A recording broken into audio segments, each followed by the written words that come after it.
Hello বন্ধুরা, শর্মিষ্ঠা রেসিপিতে সবাইকে স্বাগত জানিয়ে আজকের আমি তালের পিঠে করছি।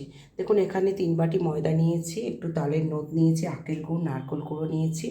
এবারে আমি এই তালের নোটটা দিয়ে এটা মাখবো ময়দাটা।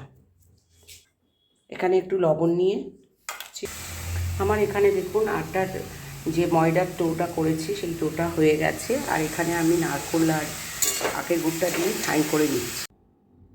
আমার ছাইটা হয়ে গেছে, দেখুন নারকেল গুঁড়োর ছাইটা। আর আমার এই যে ময়দাটা মেখেছি সেই ময়দাটা দেখুন আমার লিচি করা হয়ে গেছে। এবার আস্তে করে পুলির আকারে সেভ করব।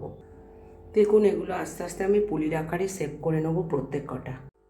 ছাইয়ের কড়াটায় আমি একটা আমুল স্প্রে দুধ দিয়ে দিলাম, মাদার ডেয়ারি দুধ। দেখুন এর মধ্যে আমি 4টে এলাচ ফাটিয়ে দিয়ে দিলাম। আমার পুলিগুলো সব হয়ে গেছে দেখুন।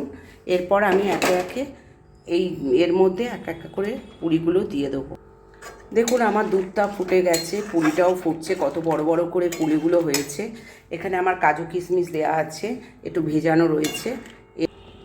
এরপর দেখুন আমি কিছুটা পরিমাণ মতো চিনি এতে দিয়ে দিলাম, দিয়ে আমি ভালো করে ফোটাচ্ছি। দেখুন আমার প্রায় সিদ্ধ হয়ে গেছে, বড় বড় ফুলে গেছে। এরপর আমার কাজু কিশমিশটা ভেজানো রয়েছে, আমি এতে দিয়ে দিলাম, দিয়ে আমি একটু ফোটাচ্ছি। দেখুন কত সুন্দর অয়েসাম কালার হয়েছে, আর এরকম সুন্দর ফুলেও উঠেছে তালের পিঠেগুলো।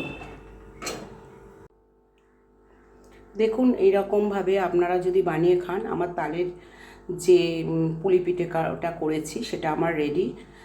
খুবই ভালো দেখতে কালার হয়েছে আর দেখতেও অয়েসাম হয়েছে। ঠিক আছে, চলে আসছি পরের ভিডিওতে। যদি আমার এই ভিডিও ভালো লাগে লাইক শেয়ার সাবস্ক্রাইব করবেন। ধন্যবাদ।